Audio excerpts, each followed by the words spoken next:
first question. Now, Stephanie, I don't think you are here. No.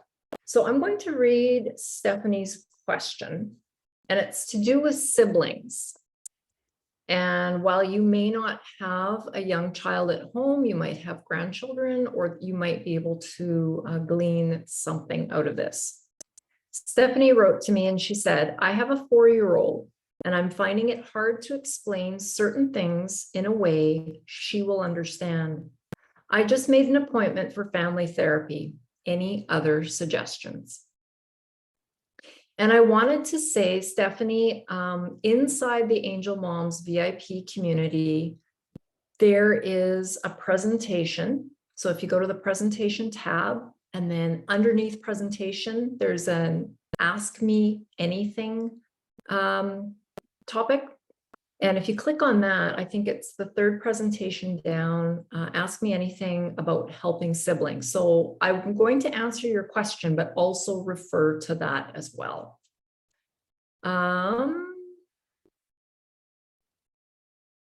So the first thing off, I think it's really important to note that whether you're surviving children or your husband, anybody else that you're trying to support, it's really hard to do when you are in such deep, deep sorrow yourself. So you have to be easy on yourself, right?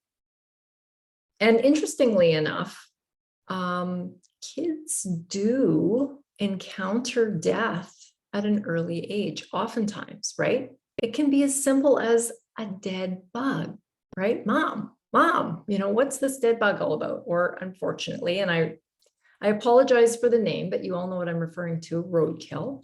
What happened to the poor porcupine, Mom? Or even the passing of pets. So there are some things simmering around in a child's head. But what we do need to do as parents is to be very clear with our wording.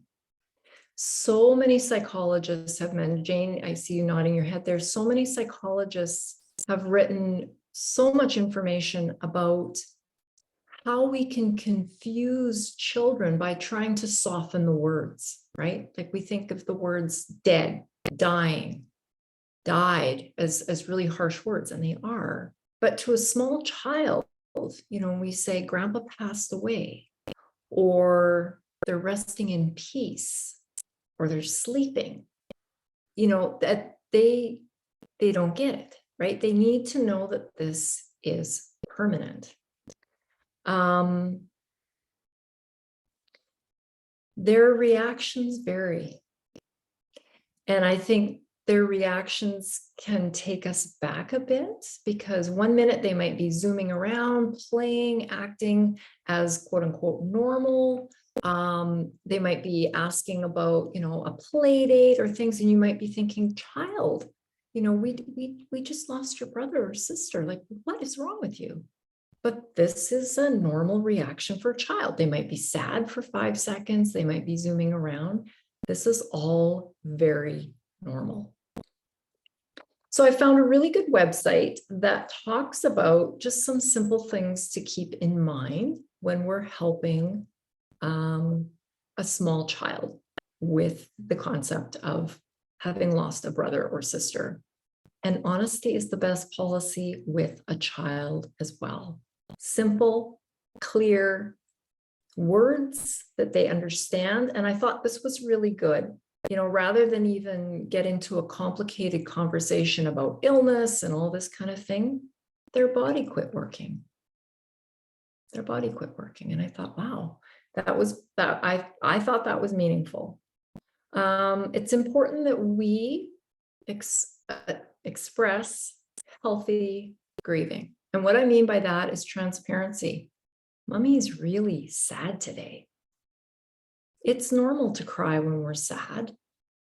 Things like that, because we want our children to have healthy emotional habits as well.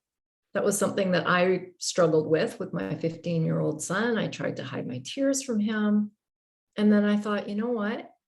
I don't want him to ever hide his tears as a 15-year-old or as an adult man. it's hard sometimes though.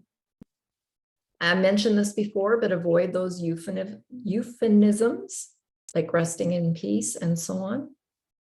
Prepare for those variety of reactions and memorialize your child or loved one that's passed on by sharing photos, telling stories about them, asking them questions like, do you remember that time you and grandma or you and Sally, did such and such? Don't downplay the sadness, because that teaches them that sadness is inappropriate,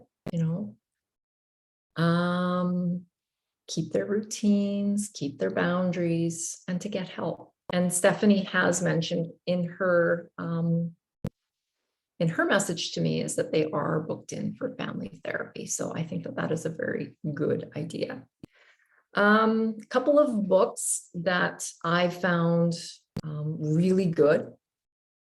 My favorite is called The Invisible String.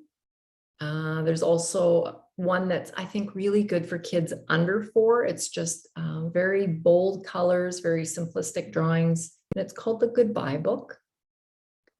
And then there's another one called Life is Like the Wind, and that one's actually written by a clinical psychologist. It looks really good as well.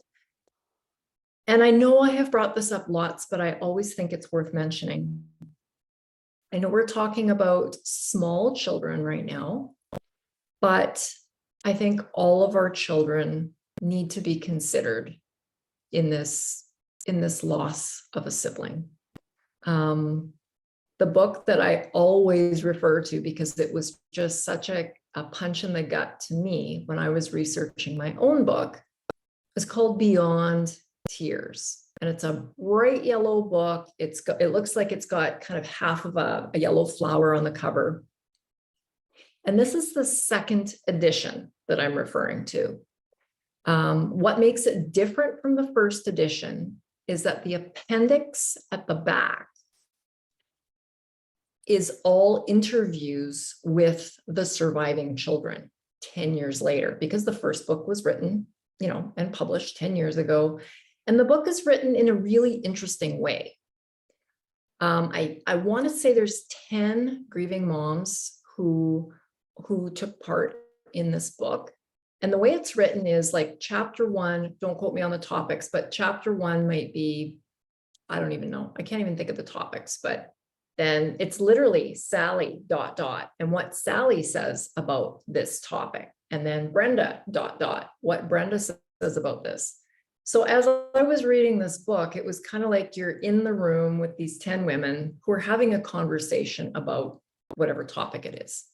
So that's how the appendix is written as well. But it's with these moms now grown children, because even if they were small, add 10 years, they're late teens into their 20s, their 30s. And it was similar kinds of questions that the author was asking, all the different kids. And what broke my heart and just stood out was that almost across the board, almost 100% of those kids said, I felt like I wasn't good enough, because all mom particularly, but mom and dad did, was mourn my brother or sister. The other thing they said is, I felt like I wasn't important enough. I wasn't important enough for mom to find her way forward, or for mom to get out of that stuck place of being in such deep grief. So that was a really big kind of pivotal moment in my own grief, because I thought, I have a healthy son here, and he, regardless of what's happened in our world, he deserves as happy a life as he can have. He deserves, a plugged in mom was the term that I always used. Somebody that was there to celebrate his victories, that he would continue, to have Christmas memories and all of that kind of thing. So just food for thought. I know it's really hard when we are grieving, but our kids do need us too. All right. Does anybody have anything that they'd like to add to that? Anything they've experienced, read, anything else? No? Okay, I will keep going then. All right, so question 2 is about the holidays, and a couple of people brought this one forward, and I think it's excellent because yes, the holidays are coming up and it seems like they always come way too fast. Here in Canada, we just had Thanksgiving, but I know for our American friends, you've got Halloween, boom, you've got Thanksgiving, boom, and then Christmas, boom, and it's a lot. I'm actually not going to answer this one just because there's 2 really good presentations inside the Angel Moms VIP community. So if you are looking for those, you will log into the Angel Moms VIP community, and then under presentations, there's 2. The first one is called Surviving Holidays and Special Days. And in that one in particular, I talk about, and we've talked about this before, making a plan. Whatever that date is that's coming up and you're horrified and you're scared and you just don't know how to handle it, the video kind of talks you through, okay, how are we going to get through this so that you are in the driver's seat and that you can make a plan, okay? And then there's a download, and I tried to, although I think there was one holiday that I missed, but I tried to hit every major day on the calendar, whether it's New Year's Day, Mother's Day, your child's birthday, you know, Daughter's Day, Son's Day, like all these days that come up even in Facebook land, and tried to give you 2 to 3 things you can do to that day. So it might be, I haven't looked at it in a while, so forgive me, I can't remember all the details, but it might be, you know, in the springtime, starting an angel garden. It might be, you know, if school is a really, really hard time for you, the start of school, the end of school, it might be doing something with the school. Jane has got some great project ideas around that. So very actionable ideas on the different holidays throughout the year. And the second presentation is coping with Christmas. So there's some holiday things for you to go check out if that is something that you were wondering about. Question number 3. This is an excellent, excellent question. It's from Serafina, and I do not believe that she is on the call with us tonight. Oh, Lisa? yes. It's Sharon, not Serafina. That's my Facebook name. Okay. Thank you for clearing that up. Thank you. And I'm glad you're here. Thank you. That is the downside to having a Facebook group with the Angel Moms VIP, is that I do get 2 names sometimes. In any case, Sharon wrote, can we discuss the concept of acceptance and what that can mean in this context? While I'm aware of reality, every day I wake up like Groundhog Day with my brain screaming that this can't be true. Does the surreal feeling stay forever? I feel like there is a fight in my head between the actuality and how can this be? This is all wrong and it's not okay. It's never going to be acceptable that this has happened. So does that mean there is no acceptance? Excellent, excellent question. I'm going to start off with, I think you've all heard me rant about my beef with the 5 stages of grief. Why this stupid theory is still applied to grief is beyond me. I think everybody's familiar with the 5 stages of grief. And my beef is, I still feel like we're, you know, somebody, the experts, are trying to pigeonhole us. And I think what that does by labeling these things that we go through, we experience, but I think we circle back to these things all the time, is that we feel like we're doing our grief wrong, right? And people like Sharon, and I think like all of us question, well, like, what the heck? I accept the fact that my child isn't here, but there is no way on this earth I'm ever going to accept it. So my answer to you is actually very short, Sharon. And I think that is, I think we're always going to fight with that concept, right? And I think we just kind of have to let it be that it's a word. It's a word that somebody has tried to, just place on our grief. And I don't think we ever have to accept it. You have a couple of questions in there. Does the surreal feeling stay forever? I can't say for certain. I mean, I've been on my journey for coming up 7 years, not forever, but I still feel that way. I still do. And you also said,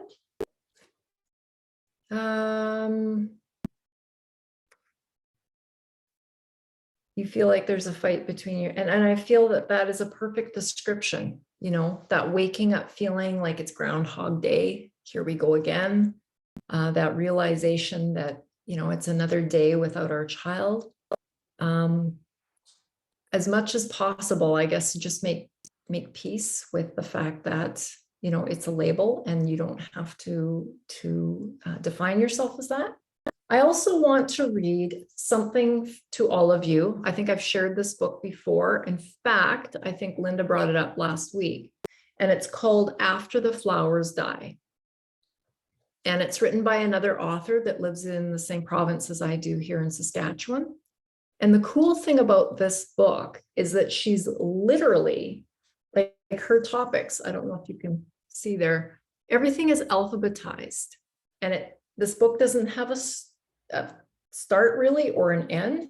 So you can say, oh, today, oh yeah, you know what?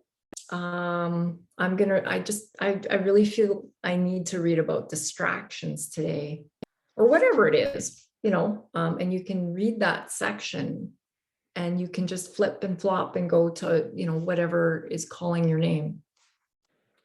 But I want to read to you the section on acceptance, and it's actually the very first topic in her book. And I think Melanie describes this perfectly.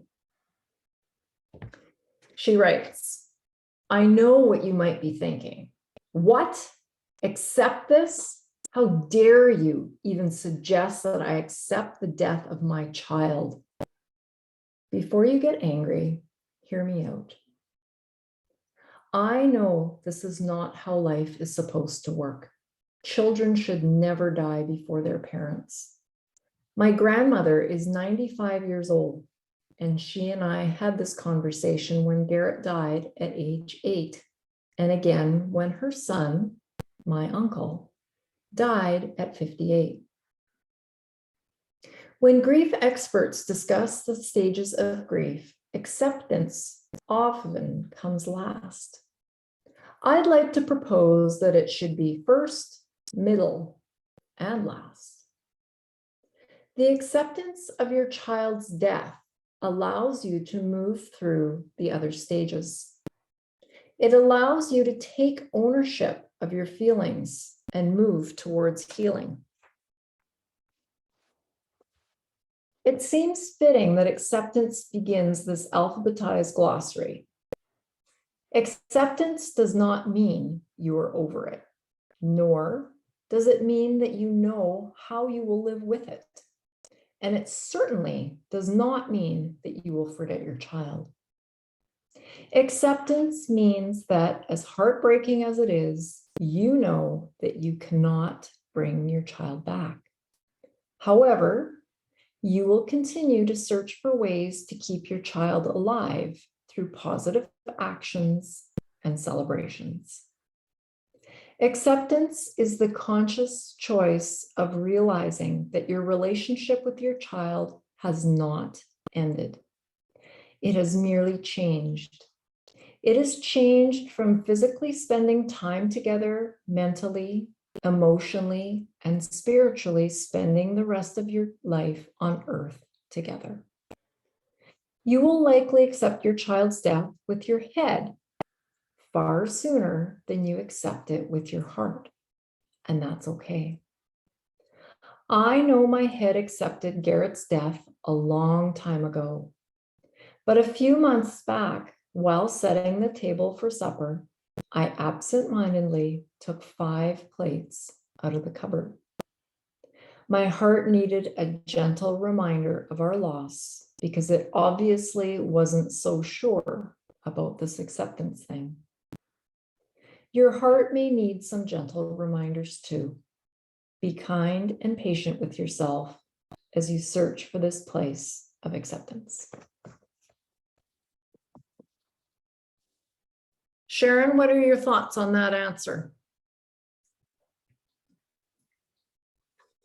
I think it's a really good answer. And as far as the 5 stages of grief, just going back to that, what I read about that was that those were written from the perspective of someone who was dying, not about someone who has died. So I understood that, my question wasn't about those stages. It was just about, acceptance in general, because it is confusing. Not, we all know what happened, so we accept that, but how can you ever accept that? So is there ever acceptance? I don't think so. I don't think there is acceptance. It's not acceptable. No, I agree 100%. And I guess that's what I'm trying to say as well. Like I almost feel like there's a separation of the same word, like there's the logical, like Melanie said, in your head and in your heart, 2 totally different things. And actually, just to add on to what you said, yes, you're correct. Dr. Elizabeth Kubler-Ross did create the 5 stages of grief, but not just for those who are dying, but for those who are in the hospital who had just received a terminal diagnosis. So in many and most of our situations, it should not be applied. It was not meant for the grievers, but it's just been absolutely stuck to and pasted to everything grief related. So a little bit disappointing, but I know that answer didn't give you a clear, but I hope it helped somewhat. I didn't think there was a clear answer to that. I just, I think it's the more of how do you address what goes on when we all wake up in the morning? Do we ever get past that?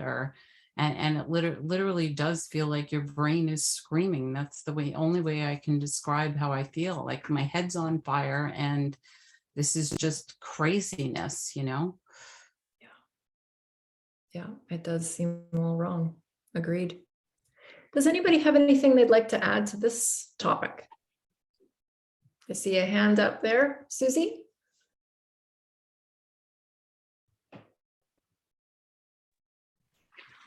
Well, that happened to me actually this morning. I don't know if I was half asleep. I don't know. I was barely gonna wake up, and in my head, I just thought, well, Lonnie is in his room asleep. And then right after it hit me, and then I woke up like 100%. Like I just woke up and I was like, oh my God, Lonnie's not here.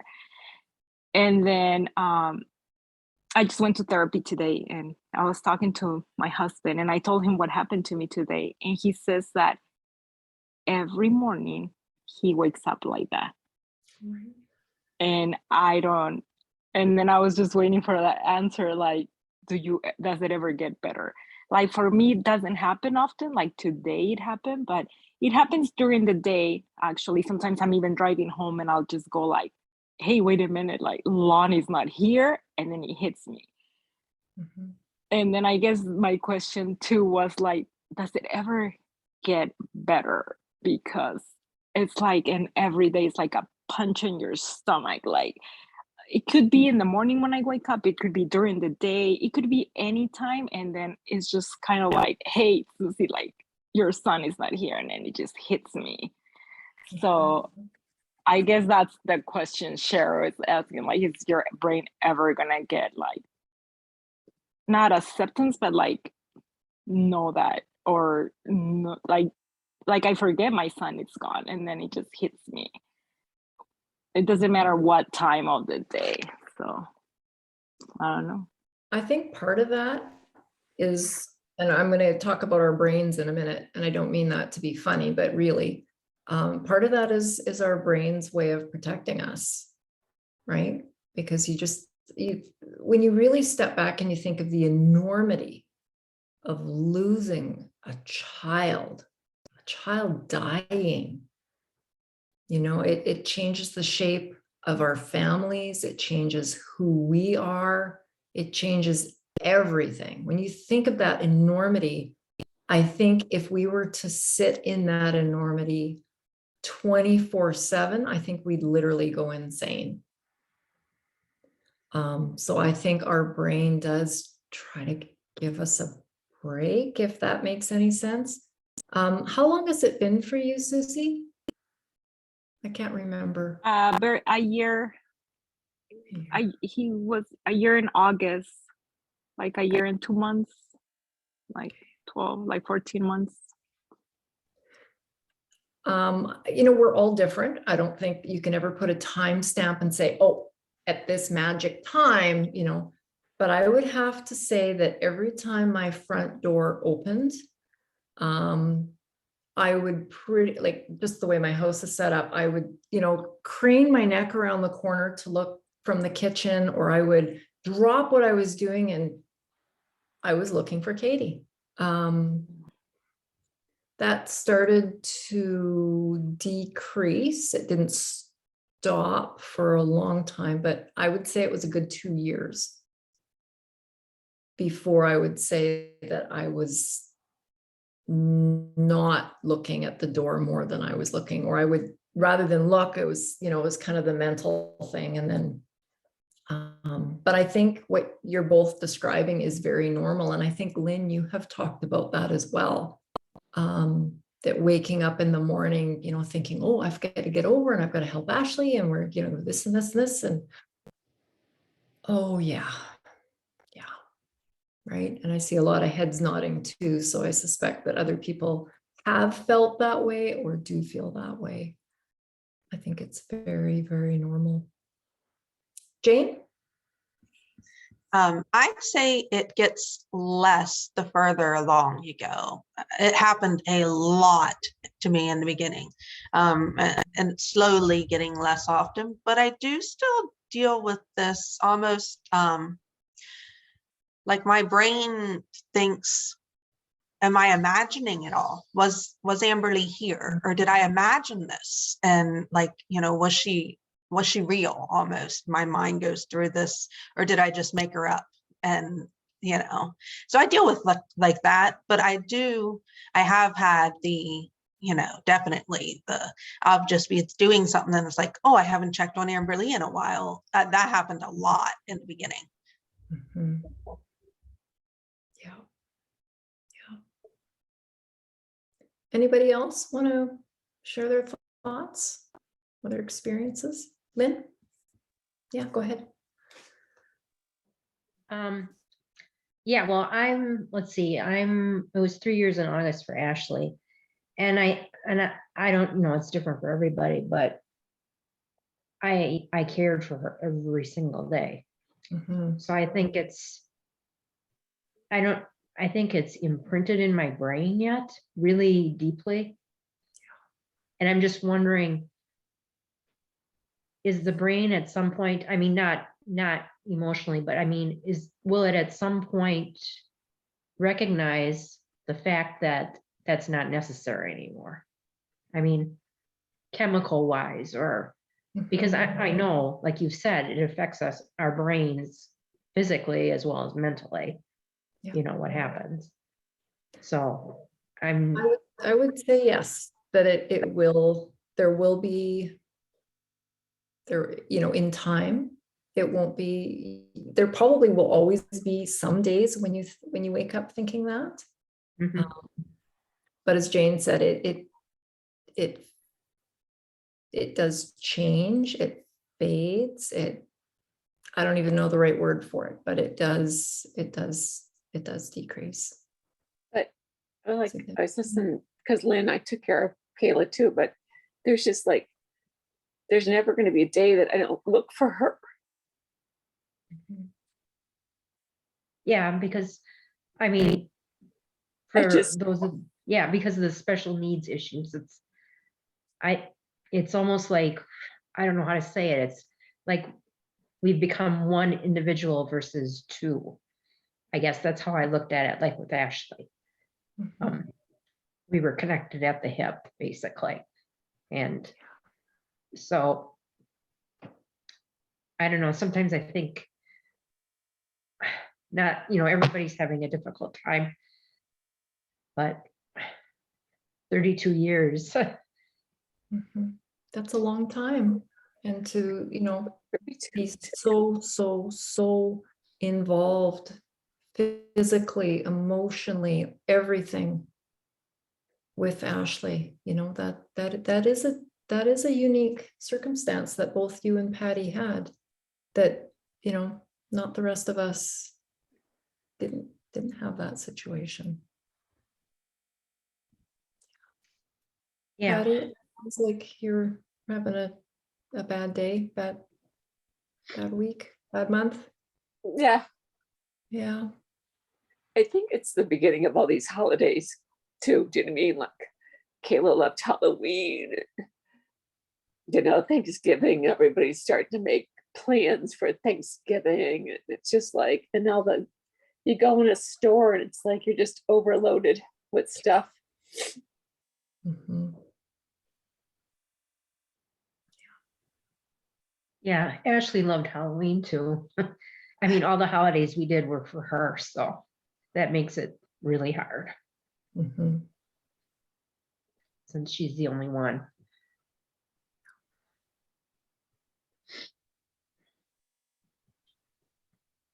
Anybody else have anything that they want to add to that?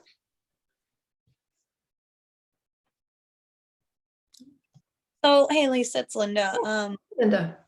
Hi, and I totally can relate to what they're saying, but if I know this sounds weird, but I kind of trained myself or trained my brain in the morning to think of the gratitude that I have for being her mom and for having her as long as I did. Where I struggle is when I go to bed at night, knowing that tomorrow I have to tell myself to be grateful and to carry her through me each and every day. So I don't know if that helps, but I try to train myself to be grateful for being her mom, and also it starts my day of trying to show that gratitude to others. Does that make sense? Yeah, it does. And I guess just another thought that I had based on what you said is, for those who are struggling in the mornings or at any part in the day, there's a word for it, and it's escaping me right now. And Linda, the word training yourself, that's kind of what's simmering to the top, but that's not the right word, but reframing maybe.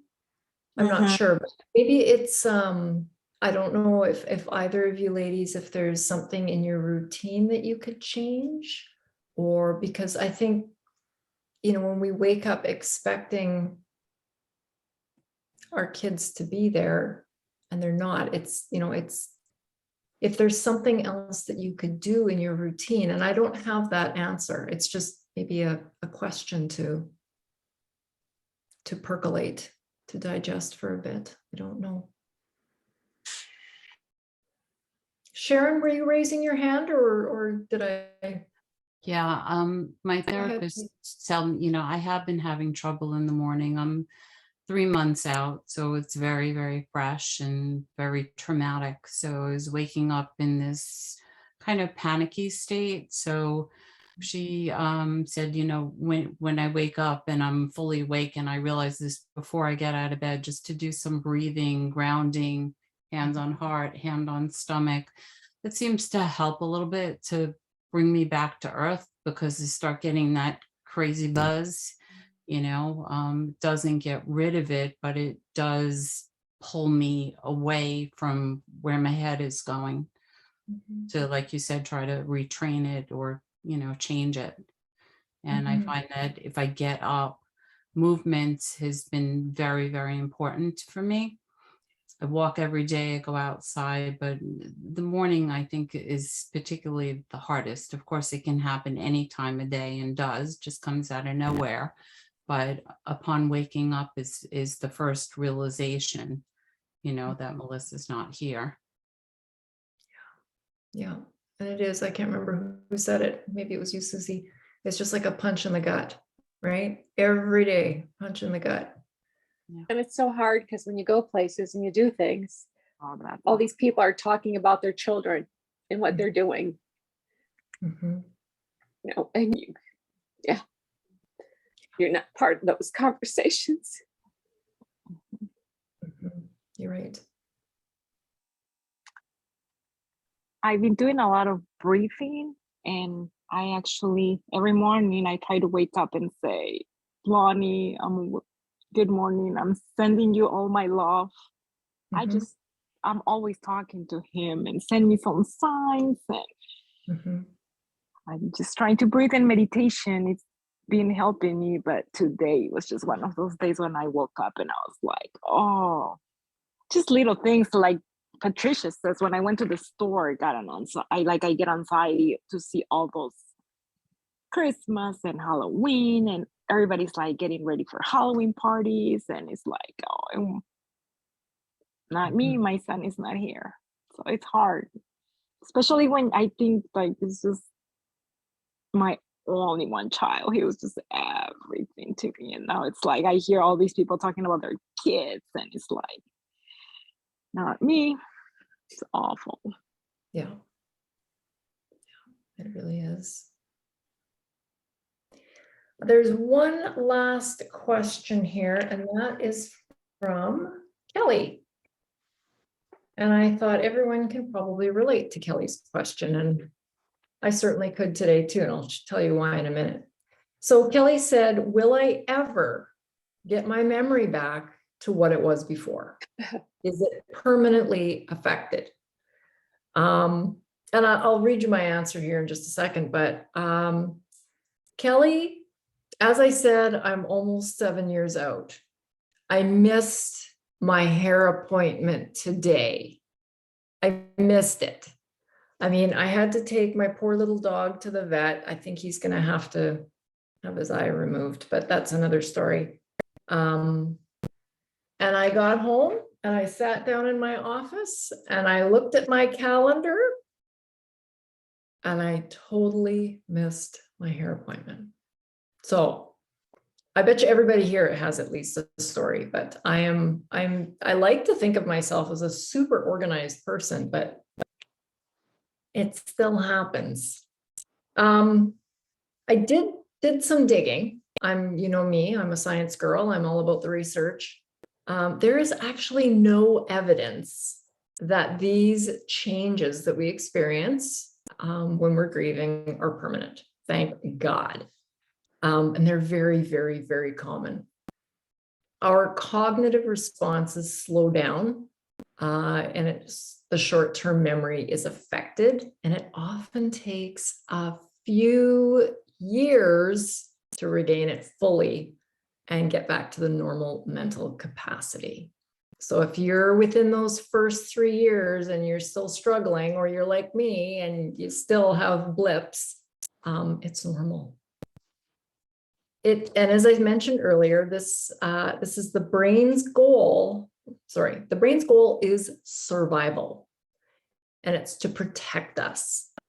You know, like probably all of you, before we lost our children, like my brain has always got about 25 tabs open, and I can, you know, remember all the things, and I can organize things, and I can, you know, be cooking and making a doctor's appointment and running a load of laundry and doing 5 other things at the same time just fine. I'm not back to that. Maybe I shouldn't have ever been doing 7 things at once, but I can do a couple things at the same time now.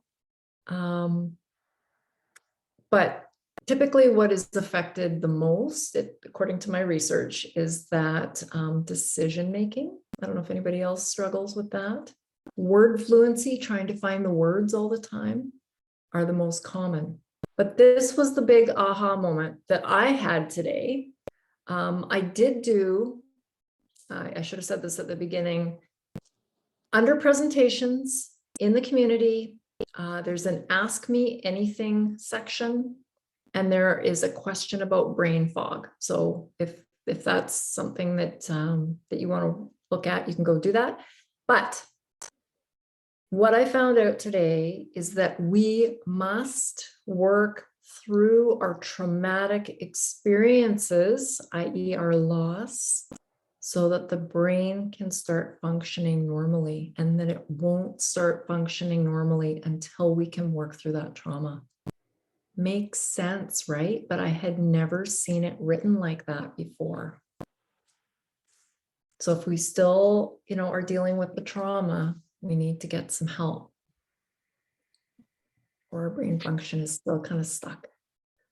Anybody have any comments on that? Or Yeah, things that need to I help have a themselves? question. How do you get through that? If you're trying to get through that, through the trauma to help get your memory back, how do you go about doing that? Is that just through therapy or what? I think therapy plays a big role in trauma.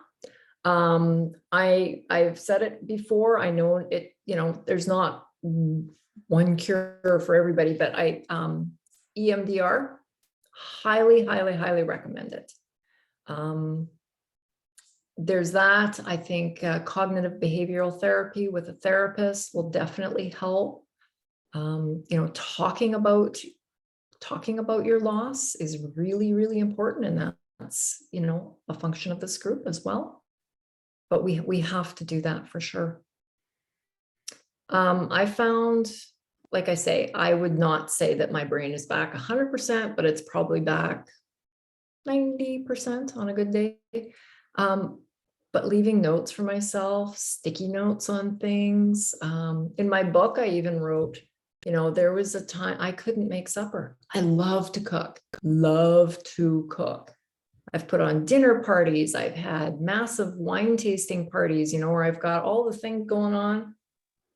After I lost Katie, there was a long time we had just chicken, because I couldn't organize myself to make rice and broccoli or, you know, anything. It was just, I couldn't. So use those tricks that you would recommend to anybody else who's struggling with their memory.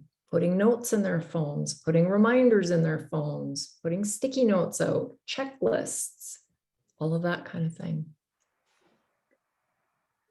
Kelly, does that answer your question, or do you have anything else you'd like to say?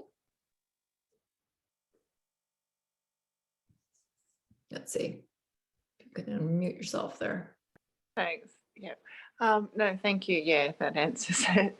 Yeah. But, yeah, because yeah, I heard someone from another group say, it might have been my local one, and someone was like, "Oh, it never gets better," and I was just like, "Oh no."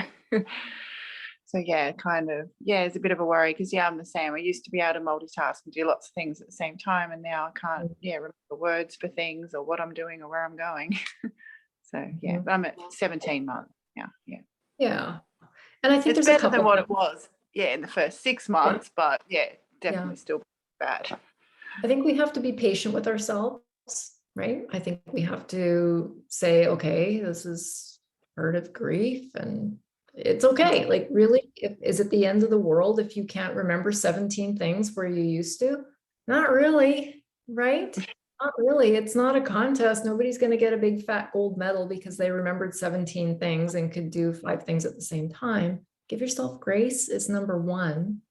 And maybe you're being harder on yourself than you think, right? Like before Kaylin died, there was probably from time to time when you'd forget a word or you'd forget where you put something, or we're human beings, right? Like we're not a computer database where everything is just at rote.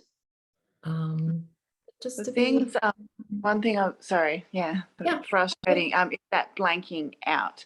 So for example, like my local TCF meeting is once a month, and that so within that month, I've done this now the last 2 meetings. I start going and then I'm like, oh my God, I can't remember how to get there.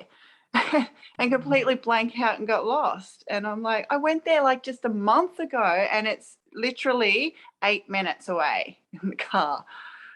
In a suburb that I've lived in, you know, I live in the Sutherland Shire. I've been in this Shire most of my life. And it's like, how do I not know? You know what I mean? Yeah, that's something really simple that I should remember. So that sort of freaked me out because I did that again on Tuesday night. is that the only time that you've kind of directional? Because I'm wondering if your brain is like, your brain's like, this is a grief group. I don't want to, you know, I don't want to address my grief. You know what I mean? Like if your brain's just saying, no, we don't want to do this. There has been other things, but yeah, maybe they're all like when Kaylin's school put on a memorial for her, I forgot how to get there. And my 2 older children had gone to the same school. So it's the school I've been driving to for years. So yeah, maybe because it was grief, related. But I mean, I always not good with, you know, directions and things, but nothing like this. So yeah. Keep an eye on it. I mean, you know, maybe you are being harsh, but just, you know, maybe keep an eye, you know, a mental note, or maybe even make a real note of when you notice these things happening. And Well, I don't think I'd panic about it, but you know, it's maybe something to keep an eye on. And maybe there is a pattern, you know, maybe everything grief related, your brain is just not wanting to play the game. maybe, I'll take note. And I mean, if it does become something that you are concerned about, I think it's totally fine to go and talk to your family doctor, you know, and just express your concern. Yeah. Anybody else have any comments on that? Brain fog, forgetfulness, grief brain, whatever you want to call it. Has everybody experienced it? Hands up. Yeah, see, it's across the board. I don't think I've talked to a single grieving mom who hasn't said something about grief brain at some point. All right, well, that brings us to the top of the hour. Does anybody else have a quick question or a comment or anything like that? I don't know how you say it, a good weekend, Lisa, this weekend, or enjoy your time, I guess. Well, Yes. gonna be fun. It's gonna be fun. I'm looking forward to it. I'm like I said, a little bit nervous just because I've got so many balls in the air. If I don't bring all the right groceries, we're really hooped because we're kind of out in the middle of nowhere. But I feel like Santa Claus. I've got my lists and I'm checking them not just twice, but about 16 times to make sure that I remember everything. So it's gonna be good. So your retreat is this weekend, Lisa?